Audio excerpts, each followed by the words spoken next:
सबैलाई अब्बा यहुवा र जय हमसी यहुशा हमसीको नाउँ सबैलाई र अब्बा यहुवा र यहुशा हमसीको नाउँमा सबैलाई अभिवादन छ।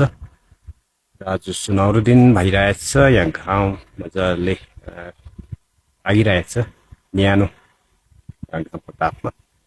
र तपाईँहरूको माझमा के भन्न चाहन्छु भने आज क्रिस्चियनिटी र आज यो संसारमा के चलिरहेछ, क्रिसमस सिजन भन्छ है।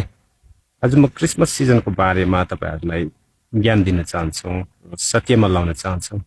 आज हामी इसाई जाति भनौँ, क्रिस्चियनिटी भनौँ है, धेरै मूर्ति पूजकमा हामी फँसिसकेका छौँ। तर अहिले यो समय हो आज हामीलाई जो यहुवा, जो सृष्टिकर्ताको नाउँ यहुवा है, परमप्रभु होइन, लर्ड गड होइन है, अलमाइटी लर्ड होइन है, उहाँको नाउँ चाहिँ यहुवा भन्ने नाउँमा हामी फर्केर आउने एकदम आवश्यक छ। किनभने यहुवाले के भन्नुभएको छ, यहुवा बाहेक अरू कसलाई नपुज्नु, ढुङ्गा मुरा बनाएर या आकाशमा या पृथ्वी या पानी मुनिमा कुनै आकार बनाएर नपुज्नु भनेर 10 आज्ञामा उहाँले पहिलो आज्ञा र दोस्रो आज्ञा एकदमै महत्त्वपूर्ण, अझ सबै 10 आज्ञा नै महत्त्वपूर्ण छ, तर सबसे महत्त्वपूर्ण यहुवाले के भन्नुभएको छ, म यहुवा जसले तिमीहरूलाई मिश्री देशबाट निकालेर ल्याउने परमेश्वर मै हो, यहुवा मेरो नाम छ। यहुवा मिश्र देशबाट आज हामी पापको दासत्वबाट निकालेर आज यहुवाले हामीलाई उहाँले स्वतन्त्र गर्नुभएको छ। र उहाँले यही भन्नुभएको छ, यहुवा बाहेक अरू कसैलाई नपुज्नु र उहाँलाई ढुङ्गा मुरा बनाएर नपुज्नु है, एउटा मूर्ति पूजा नगर्नु, आकार बनाएर नपुज्नु, स्वर्गमा होस् या पृथ्वीमा होस् या पानी मुनि भएको कुनै कुरोलाई आकार बनाएर नपुज्नु, मूर्ति पूजा नगर्नु भनेको छ। तर आज दुःखको कुरा के छ भने इसाई जाति क्रिस्चियनिटीहरू सबै मूर्ति पूजामा हराएको छ। किन? पहिलो चाहिँ यहुवाको नाउँ थाहा छैन, सृष्टिकर्ताको नाउँ थाहा छैन। सृष्टिकर्ता आफ्नो आफ्नो भाषा अनुसार उनीहरूले इङ्ग्लिसबाट लर्ड गड भन्ने कुरा आउँछ, नेपालीबाट परमप्रभु भनेर आउँछ। यसै नाना थरीको नाना किसिमको भाषा अनुसार उनीहरूले त्यो गड भन्ने, परमप्रभु भन्ने है, त्यो एउटा रीत बनाएको छ। र उहाँको असली नाउँ यहुवा भन्ने चाहिँ आज थाहा छैन, ढाकिएको छ। किन आजमा क्रिस्चियनिटीमा आज यो यहुवा भन्ने नाउँ चाहिँ आएन, आज है प्रकाश भएन भने चाहिँ रोमी साम्राज्यले चाहिँ आज 325मा सबै हिब्रू नाउँ ढाकेर चाहिँ के गर्यो, उहाँले ग्रिकको नाउँहरू लर्ड गड भन्ने कुरो, यीशुस भन्ने, पछाडि जिजस भनेर इङ्ग्लिस साम्राज्यबाट आयो है। र यसै गरी अब यहुवाको नाउँ चाहिँ पवित्र नाउँ, जसले चाहिँ हामीलाई मुक्ति दिएको नाउँ, र जसले भन्नुभएको छ मिश्र देशबाट निकालेर लाउने, दासत्वबाट, पापको दासत्वबाट निकालेर लाउने परमेश्वर चाहिँ मै हुँ भन्नुभएको छ है। आज उहाँको नाउँ यहुवा चाहिँ 7000 पल्ट है पुरानो नियम भनौँ त्यहाँ थियो भने आज रोमी साम्राज्यले के गर्यो, त्यसलाई ढाकेर चाहिँ लर्ड गड, अहिले नाना थरीको है परमप्रभु, अब नेपाली भाषामा भन्यो भने प्रभु भन्ने कुरा आएको छ है। तर आज यो कुरो होइन है, अब यहुवाले के भने उहाँ बाहेक अरू कसैलाई नपुज्नु। तर आज मानव जातिले कसलाई पुजिरहेछ, लर्डलाई पुजिरहेछ, गडलाई पुजिरहेछ, जिजसलाई पुजिरहेछ, यीशुलाई पुजिरहेछ, जो उहाँको नामै होइन है, न उहाँको पुत्रको नाउँ है, उहाँको नाउँ चाहिँ यहुवा हो।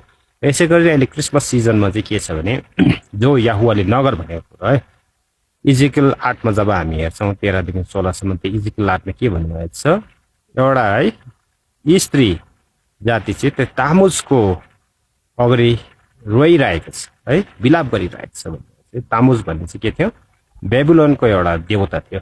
त्यो बेबिलोनको देवता चाहिँ के खालको, त्यसको साइन चाहिँ के थियो, त्यसको चाहिँ एउटा आकार चाहिँ के थियो, क्रुस थियो है। त्यो क्रुसमा रोइरहेको पाइनेछ, भेटाउनेछ भनेर चाहिँ इजिकललाई 8को हामी 13देखि 16सम्म जब तपाईँहरूले हेर्नुहुन्छ त्यहाँ त्यही छ है। म तिमीलाई योभन्दा घिनलाग्दो एबोमिनेसन भन्छ, धिक्कार्ने परमेश्वरले धिक्कार्नुहुन्छ त्यो कुरोलाई, धिक्कारेको कुरोलाई, योभन्दा घिनलाग्दो कुरो यहाँ हेर है, आज परमेश्वरको जन यो गर्नेछ भनेर चाहिँ त्यो स्त्री जाति चाहिँ तामुसको त्यो आकारको अगाडि, तामुस भने क्रुसको अगाडि आएर विलाप गरिरहेको, रोइरहेको, एकदमै है आँसु बगाइरहेको, रोइरहेको भेटाएको छ। तर के भन्नुभएको छ, यहुशा आफैले, उहाँको नाम यीशु होइन, जिजस होइन, यहुशा आफैले के भन्यो है, स्त्री जातिहरूलाई उहाँले आफ्नो त्यो क्रुस होइन, त्यति बेला उहाँले चाहिँ एउटा मुरा खम्बा बोकेर हिँडिरहेको थियो। मुरा अहिले हामीले हेर्दाखेरि एउटा मुरामा चाहिँ उहाँलाई चाहिँ किल्ला गाडेको थियो, क्रुसमा होइन। आज क्रुस क्रुस क्रुस भएको चाहिँ तामुसको क्रुस चाहिँ कहाँबाट आयो, रोमी साम्राज्यबाट आएको चाहिँ। अहिले क्रुस पुज्ने यही भएछ नि। आज इजिकल 8को 13 देखि 16 त्यही अगमबानी पुरा भइरहेछ है। के भएको छ भने क्रुसमा आएर मान्छे बिलाप गर्ने, क्रुसमा आएर रुने, त्यो छोरी चेली भने चाहिँ मान्छेको मन कमुलो भएर मान्छे इमोसनल भावनामा आएर मान्छेले रुने है। आज उहाँलाई क्रुसमा टाँग्यो, आज उहाँको लागि म के गरौँ भन्ने मान्छेले बिलाप गर्ने गर्छ। तर आज याहुसाले चाहिँ क्रुस बोकेको थिएन त्यो समयमा, उहाँले चाहिँ एउटा खम्बा बोकेको थियो आफूलाई, त्यो किल्ला है उहाँले चाहिँ रुखमा टाँगेको थियो। रुख भनेको त्यो मुरामा टाँग्नु भएको थियो, किल्ला गर्नुभएको थियो उहाँलाई।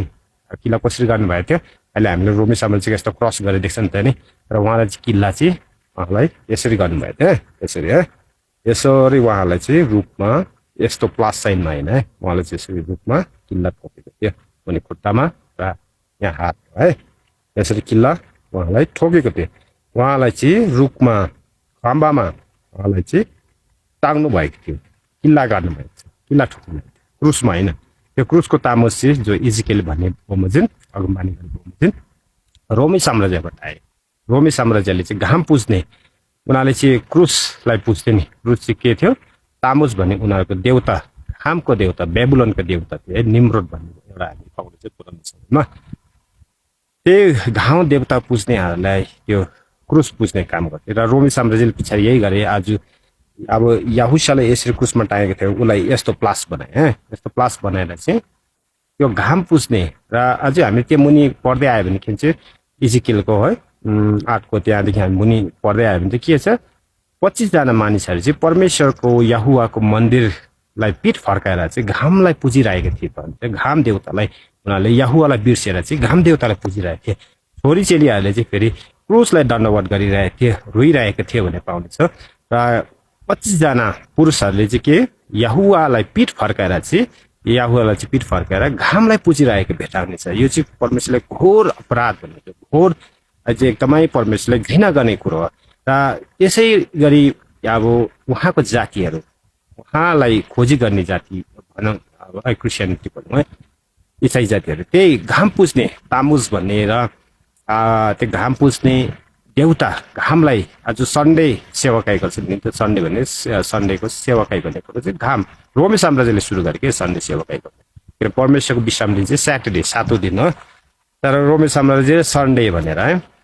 मान्छेहरूले खोजी गर्दैन परमेश्वरको धर्मशास्त्र, खोजी नगर्नुको कारणले गर्दा चाहिँ मान्छे घाम पुज्ने त्यो एउटा आकार बनाएर सन्डे भन्ने कुरोमा लिएर अघि बढिरहेछ। फेरि परमेश्वर याहुसा चाहिँ पुनरुत्थान घाम पुज्ने दिन सन्डे बौरी उठ्यो भनेर त होइन, याहुसा चाहिँ स्याटरडे 3 बजेको घडीमा विश्राम दिनमा उहाँ बौरी उठ्नु भएको है। र आज हामीलाई यसै गरी आउँदाखेरि हामी के पाउँछ भने परमेश्वरले इर्मियाको पुस्तकमा पनि 10मा यही भन्नुभएको थियो। तिमीहरूले चाहिँ 10मा के भन्ने 1 देखि 6 सम्म हामी के पाउँछ, संसारका रीतहरू तिमीहरूले नसिक, संसारका चालहरू नसिक, किनभने सिकर्मीले गएर वनमा गएर उसले एउटा रुख ढाल्छ, रुख ढाल